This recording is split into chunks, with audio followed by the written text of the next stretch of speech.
Welcome, welcome, welcome. We are excited to be here with a volleyball legend.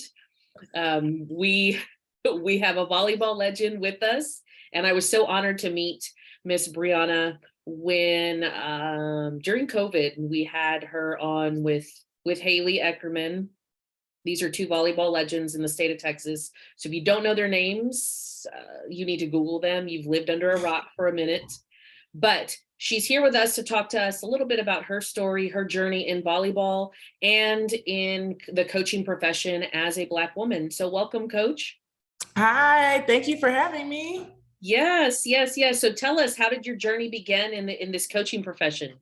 Well, as you mentioned, I played for Baylor all 4 years. I was all Big 12 there, All-American candidate, and then I transitioned into coaching, and I'm in my 9th year coaching. 9th. I don't even know how we got here, how that happened.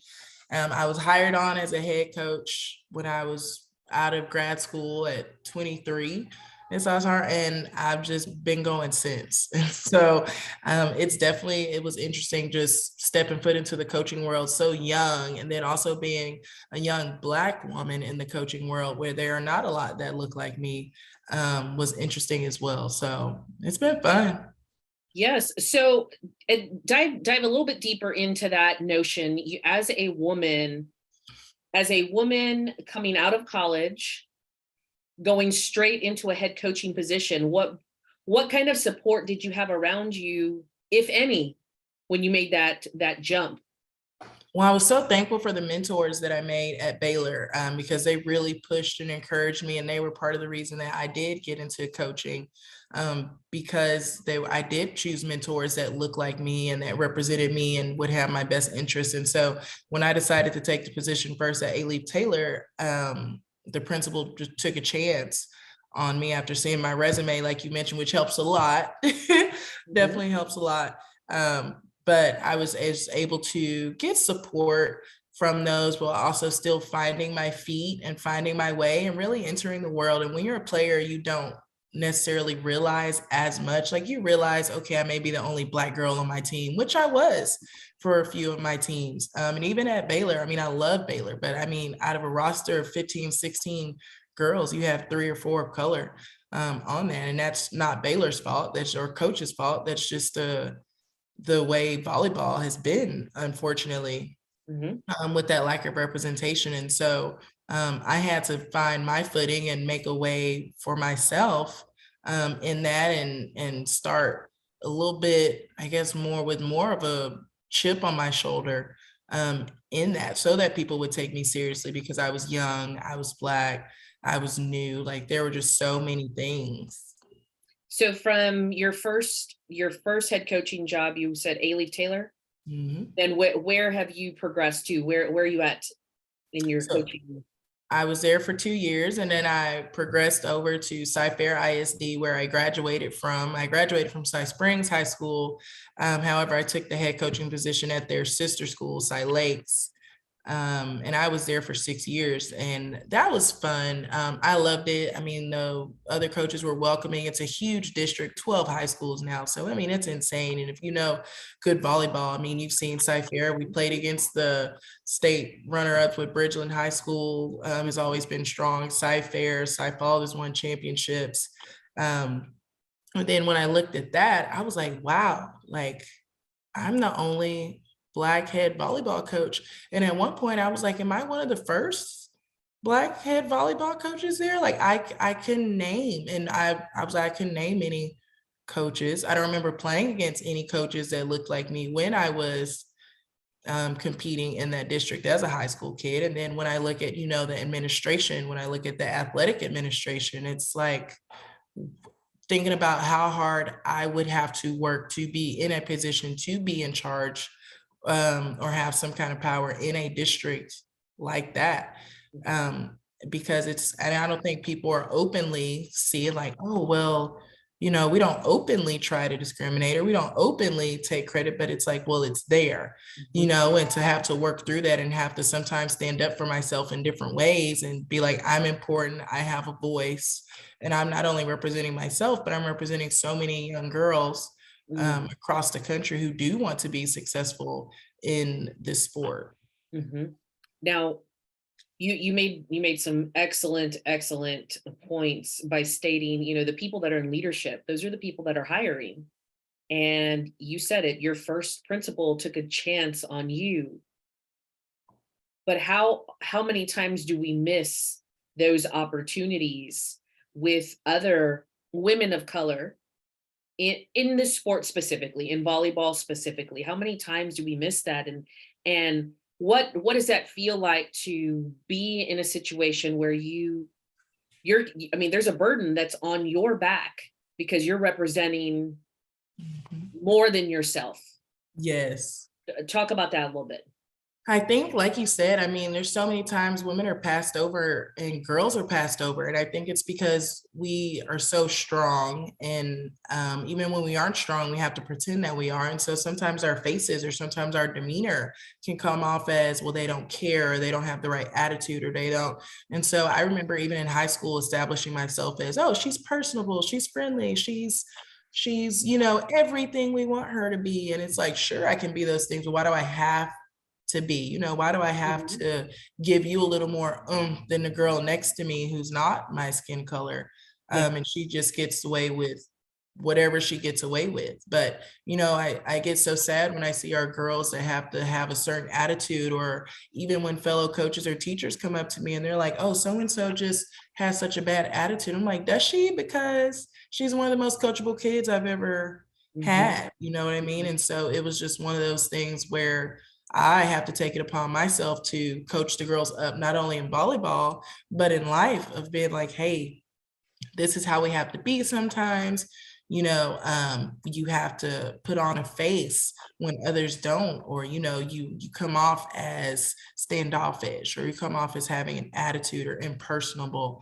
And sometimes coaches see that, or in tryouts, like, and girls, they want it, they want to compete. And so, a girl might show up to a tryout and she's frustrated herself for what's going on. They're like, oh, well, she's mean.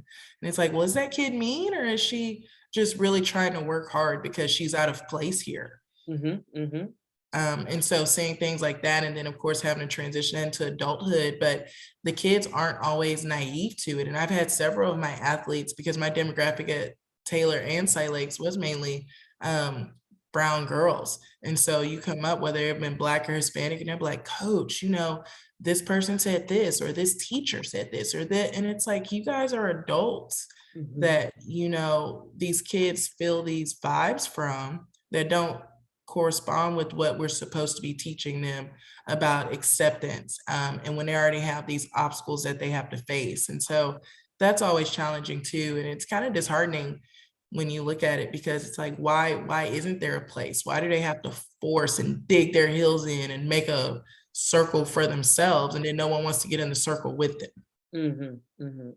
So who would you say are some of those people in your circle that help you during those times when you have to be the voice for so many? There are people. I have a good friend like Janice Presley has always stood out, because she's had to make a name for herself. And you've talked to Janice, yeah, and she's just been so strong. And I think she's talked about before, like being a brown woman and being strong, and making it people being it seem like, oh, well, is she too tough, or is she not taking this serious, or is she's taking it too seriously? And it's like, well, what are you supposed to do? Do you want me to take it too seriously, or do you want me to take it not seriously at all? Like, and so and then other Haley, of course, is one of my best friends, and we constantly talk about representation. You have Kat Bell, who has been playing overseas for a while, Rachel Adams, who constantly puts her face out there for girls that look like her, to see that you can be successful, and that you can be kind, and that you can be strong, and that you can be firm. And so I'm so blessed to have a circle around me who share those same values. And it's not just them. There are other people who are not Black necessarily, but still try to contribute and help out. Shelly Fanning, she played at Baylor, and she or Stafford now, and she has just tried to pour into my girls that I've had and coach them up. And because, like we talked about, they don't get those opportunities. that the other kids do. And so it's a matter of who's actually going to, we can talk a big talk, but are you going to step in and Mhm. help out and where it counts? It's interesting you say that because I live in Keller, and I was, speaking to a mom, and her daughter's in middle school and she's in athletics, and one of the things that she brought up at our committee meeting is, my daughter's about to get out of athletics because she has to comb her hair. She's got to change and be out of that dressing room in 5 to 7 minutes, and people don't Mhm, understand the care that what she has to do for her hair. mhm. And Bree, I promise you, in that room, everyone's mouth just dropped because they didn't even think that, oh my goodness, this is a young woman. It's a Black young woman. And just to be able to fix her hair, and the mom just explained it. She can't just pick it up in a ponytail. Like, Right, that's not the way it right. works. You have to take care of it. And that's a hygiene issue. Yes, And her absolutely. coaches didn't understand that. So she was thinking about getting out of athletics completely. Think about how many times that happens to young girls of color. Way too often. And it's so hard because it's like, say you do want to have a quick style for that, but you Mhm. have to pay 150 to 300, $400. Well, you may not always have that. I have a job and I still may not have that much money Yeah. to get my hair done like that. And so they're like, oh, well, like this is a real issue. Like it's something that, people may be like, it's just hair. Well, it's not, because you just get to get in the shower and wash your hair and just go. Like these girls can't do that. And like you No, said, it's a hygiene issue. I don't want my hair to fall out. I don't want my hair to be matted. I don't want it to be tangled. And then if it doesn't look a certain way, oh, well, you didn't do your hair. And it's like, but this is the hair that grows out of my scalp. And this is what's been given to me. This is what God has blessed me with. And I have to take care of it just like I would take care of anything else. correct. And just because it's different doesn't mean that I should be penalized, Hmm. uh, or not given the time or the space to be able to take care of it the way that I need to. Not for this. And yes, it is for appearance, right? It's the self-confidence, it's everything that comes with it. But Hmm. let's just talk about the health side of it. Just those things. But I just think it's interesting because how many people, both men and women, just people in general, that don't take that into consideration, especially in athletics. And then you bring up appearance, and it's like I've coached girls to where they have mixed race, and they feel torn so Yeah. often, and I feel like that's such an identity struggle because we all know the volleyball world is not a dominated sport by brown girls yet, and so you have to be like, well, am I supposed to blend with this culture? I want to be an individual, but then also am I supposed to go to this culture? And so I had one girl who she always wore her hair straight. She didn't like it curly, and her mom came up to me one time, and I pointed out her hair, and I was like, oh my goodness, like you're playing great. It's because you have your hair done. Like what did she goes, yeah. And she just felt that confidence in that with having her hair done. But it was a matter of, wow, I don't want to look like this, but I also don't want to look like this. How do I find my identity? And that does transcend to how you play. And I always tell my girls, I'm like, look good, feel good, Hmm. And so if you are going to, and that goes on a daily thing, like if I don't feel like I look good Monday through Friday, Saturday, I may not play my best in Correct. that tournament because I don't have that self-confidence, and that self-confidence that's needed isn't necessarily being groomed the way it should be because of the factors that are involved in that. And that is hard. Hmm. Hmm. And it's hard to explain to people that just don't get it. They don't Right. see it, or they don't feel that it's value, like that's a valuable piece to consider. Mm-hmm. And I say unfortunately, we live in uh, our school district is predominantly white. It's Oh. 71%. Yeah. So when we have our specs, right, of pepper, we may have one on the varsity volleyball team here, but the middle school may have more, right? And that's Mm-hmm. when they're learning a whole bunch about themselves overall. Oh. Overall. So to add that extra component, just is just something to take into consideration. But Going back, what are some pieces of advice that you would give to a new coach, a new head coach? We're struggling in this profession right now Mm-hmm. to get good coaches, but especially women. Mm-hmm. And we lose women all the time because of all sorts of reasons, but mainly it's the family component. Yes, It's tough. it It's tough is. being a mom and a coach.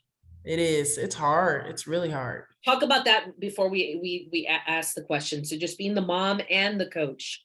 And so I'm super hands-on mom, and I have littles. My daughter just turned 5 and my son will be 2 next month. And so with that, I mean, I think about going back to when I first started coaching as a single woman, and I was like, wow, this is all I have to do is like eat food and coach and teach. Like, this is it. I get to live my best life. And then, being pregnant during season, which is fine. I mean, it's just you're on your feet a little bit more. But women, I feel like we become immune to so many things that it doesn't matter if we're wobbling around for all these months, having a cut. Just don't hit me in the stomach, which the kids do because ball control. What is that? But and then you have to give birth, and so you take time off and you take away from your team. And then I nursed, and whether you're nursing or whether you're bottle feeding your formula, like it's just a lot, and the mental load, and your body changes and your brain hormones change, everything changes. And so it's so hard to try to focus on being the best mom, being the best coach, prioritizing, well, am I going to be thinking about my kids while I'm coaching, and how do I worry about the babysitter or doing this or doing that, and the different arrangements. And then they get old enough to run around, or you hope they're old enough to run around, unless you're my baby boy who just wants to be in the ball cart next to me. And so I'm just like, I thought I was free because I'd have him swaddled when I did lessons, and when I was coaching, I would just wear him because that's what we have to do. You know what I mean? And I'll still tease my husband because I'm like, what's it like not having to take your kids to work? Like, or what's it like not having them on your hip or on your chest while you're coaching? Because he's a coach as well. And so it's just like, what is that like? Freedom to do your job without having to worry about anything else. And we love our babies, and that's what makes it hard, is when you think about the hours that are put in, it's not for the weak, and it takes a toll, and you really have to find a balance of, well, shoot, school starts at 7, I'm not done till 3, practice is over at 5, my kids go to bed at 7:30, so I just got maybe 2 hours in with them, dinner and a book and bath, and then that's it. So it's definitely, it gets a little bit easier, I think, as they get older, and I have my kids at most of the games with me. If it's a home game, they're there. But it's a challenge to where it's like, wow, this is a lot. And so for you, if you're getting into coaching, and you don't have kids, just have your philosophy, love it, embrace it while you can. And just invest a lot, because that's really what you have to do, because as a coach, you change so much over the years. Even now, I'll look at coaches starting out and I'll be like, hey, you don't have to yell as much. I yelled because you don't know any better. That's all you know. And it's like, you don't have to yell, or you have to be specific, or you have to stand up for yourself, even if you're wrong, because you'll probably be wrong, because everybody's wrong when they first start doing something, especially if you're in your 20s, fresh out, just started coaching. You're going to make mistakes. It's fine. You're going to be wrong sometimes, and you might even be loud and wrong sometimes. That's okay too. We grow and we learn from that. But get branding is so important. And it's one of the things I say is just brand. And you want, when people hear your name, to think, wow, Briana Tolbert, I like her because this and this and that. And you want them to say such qualitable things about you, versus being like, oh, that person over there, like because it makes a big difference. And the volleyball world is so small, and the volleyball world, amongst our just demographic, is so small. So, like, there's just a blip. And just find a group, find a group of people to lean on that genuinely support you, genuinely love you, genuinely will help you to grow, because that is so, so important. If I didn't have people to hold me accountable, I wouldn't be where I am today. Now, what about going forward? What are your aspirations? Are we talking athletic director? Are we talking, what are we You talking? know, and like you mentioned before, having a family and coaching is it's a lot. And so my husband, I mentioned, is a coach, and he's a coach guy. That's what he wants to do. And so I've gotten to the point where I've been doing it a while, and we talked about like when you've done it, I mean, you know you can do it. You've accomplished it, you've done it. And so my master's is actually in sport management.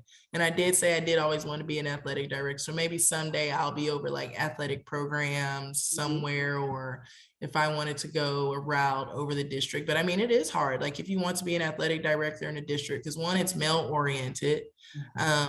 Two, you'd have to be in the same place for forever, probably. And it's like, why would I have to be in the district for 15 or 20 years in order to get a job somewhere? Like, that's not realistic to me. That's not No, no, for me personally. Yeah, that's not well, I it. think we don't stay in the same position as coaches. That's No, the thing is no. people are moving. They're so fluid right now in this profession, and especially when there's two of you, because we're the same way. My husband was coaching Yes. too. And people look at our resume and say, well, you were at all these places, and always have to justify, well, my husband's a coach too, so we're either going Mm-hmm. for his position Mm-hmm. or for my position. Mm-hmm. And it's just what it is. And instead of embracing that as a blessing, because we have experience from all of these districts, we can bring light and shine light Oh, on absolutely. this situation. It's, well, that's a red flag for us. It's, what are people thinking? Why are you leaving? Well, we made a choice to leave. Like, there's a Yeah. difference between being Yes. asked to leave, and then making a choice to say, you know what, there's a better opportunity. And if we continuously Mm-hmm. teach our students about opportunities, and you have to take advantage of those that come your way, then why wouldn't we do that? Or why wouldn't we practice what we Oh, preach? absolutely. I love that. And I agree wholeheartedly. And I think, again, when you're looking at young coaches, I think for the most part, you're like, oh, I have to be here, or I have to do this, I have to do. And, I think sometimes admin or people around try to like bully Mhm. young professionals into certain things like that. And it's like, no, you're not going to bully, because at some point, people are going to see, just like we saw, hey, I don't have to do this. I Yeah. I don't have to stay here to No. get another job. I don't have to go. And when you build your credentials in your resume, you know, I've established myself so that I can go somewhere else. And if somebody hates me for leaving, then I don't know what to tell you. But, Yeah. at the end of the day, the little people are going to always be my priority, Mhm. and my husband. And so whether that means I leave coaching and take a job to where I have more time to tend to my husband and kids, or whether I move to a different coaching position that gives me more opportunities for myself and my kids, I mean, that's always going to be, because I won't stick around and be like, oh, well, maybe we'll put you here, or maybe you'll do that. And I'll be like, well, I know for sure that I can do this, do that. And so, it is what it is. So I love that advice, is don't be scared. Mhm. If you have a passion, or you have a gut feeling about something, go for it and take it. Yes, and I think as women in this industry, we have a leg up, because Yes. we are a commodity.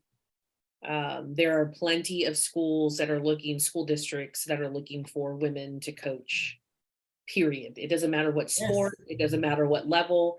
There are more women that are needed in this profession. And two good references. That's it. A Yes, couple good references and that's solid. then you're good. You're good. And you're right. I'm glad you said that.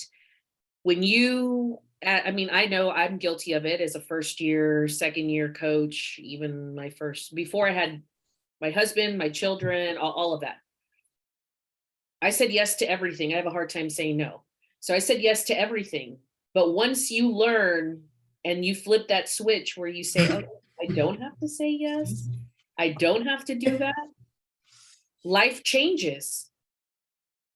Life changes as a professional. So it's been, you know, that's great advice. And I wish I would have learned that sooner in my career, much sooner, because I think I would have, I mean, I would have done some things a little bit differently. I probably would have still taken on a lot, but it's still good advice. And then last question, Bree, what are you reading right now?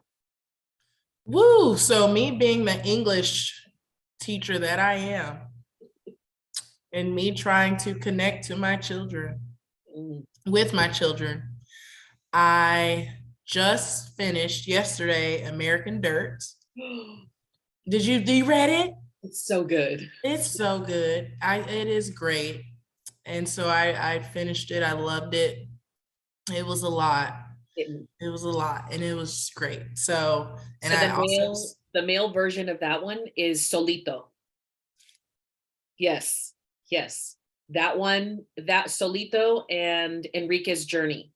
Those two, and the Enrique's Journey, I think we read it in a couple of my Avid classes. I would have them read that. oh, That one, you're talking about tears. stop. I'm gonna have to read it because you know That I one, love to get in touch with my Mexican culture and everything oh, anyway too. that one right there. So Enrique's Journey and Solito are similar stories, except Mhm. the author of Solito is a poet, Okay. and Enrique's Journey is a journalist's perspective. Okay. So you hear the voices are different, and the Mhm. language, oh, but they're phenomenal. Well, I'm Uh, excited. I'm excited to read that. yeah, so I'm sorry. So American Dirt, what else? What else are you I reading? did just finish Dry as well Okay. by Neil Schusterman, and that was one where it was a lot because there were teenagers that had to survive during a drought. There was no water, and so you see how people get when, I mean, they have to, and these are kids, Yeah. and so they have to figure it out on their own, and they face a lot. Okay. I'm gonna Face a need, lot. need to add that. Dry, and then what else did I just finish? Oh, I did. Oh, shameful. I read, my students forced me to read a Colleen Hoover. I actually read a couple. If you know, I'm the most like anti-romantic, like, what is this nonsense type thing. So I did read It Ends With Us, but I refuse to read the sequel. It Starts With It. I'm just not a sequel person. I feel like they're normally terrible, and I will not subject myself to that. But It Ends With Us was good. And I also read Children of Blood and Bone. Like, you opened up a can, that was really good. Blood and Bone was really, really good.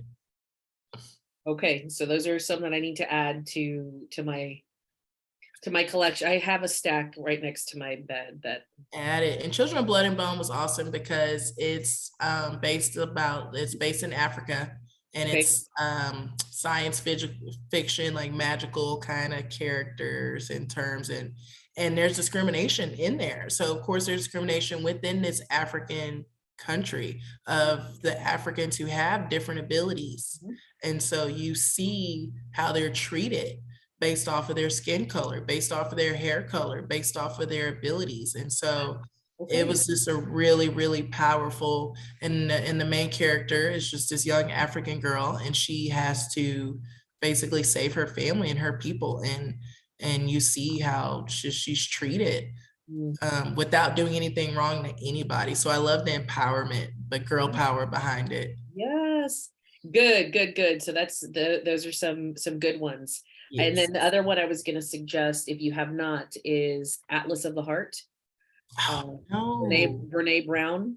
Mhm. So I started listening to that one on Audible, and then I said I can't. I need to touch the book. I need to highlight, because she has Yes. too many good things to Yes. say. And then I just saw yesterday or the day before, she had like a documentary or series on the previous book, but she has it now on Atlas of the Heart. And I didn't realize it because my husband just played it and I was doing something else. And I said, why have I heard these stories before? We don't pay attention when they're doing, so you just, No, and then they no. get mad at us and they're like, I just told you, or we were doing it. I'm like, okay, you simmer down. Yeah. You calm down. Don't you see? Like I've been doing all of these things Yeah. while you were flipping all of these channels. It took you the same amount of time it took you to Every find time. this one. I just folded all of this laundry. Bathe 2 kids, put them to bed. You're like, oh, the house is so quiet. That's because your kids are asleep. You're welcome. Yeah. Yes. Well, Briana, thank you so much. Thank you, thank you, thank you Of for course. being Thank with you. us. This is awesome, and we need to make sure that your story is heard and your voice is heard, and you are a role model for so many Oh, across the state. Even if you don't recognize it, there's people always watching, and they're seeing all the good work that you're doing because you're in these communities that need you. well, thank you. I appreciate it. Thank you so much for reaching out and speaking of me so highly. I'm here. I'm here wherever God wants me. But I'm like, wherever you want me to go, Lord, just whatever you want me to do, just send me there. And then whether I understand it or not, I know you like lead me. Absolutely, absolutely. Well, thank you. Of course.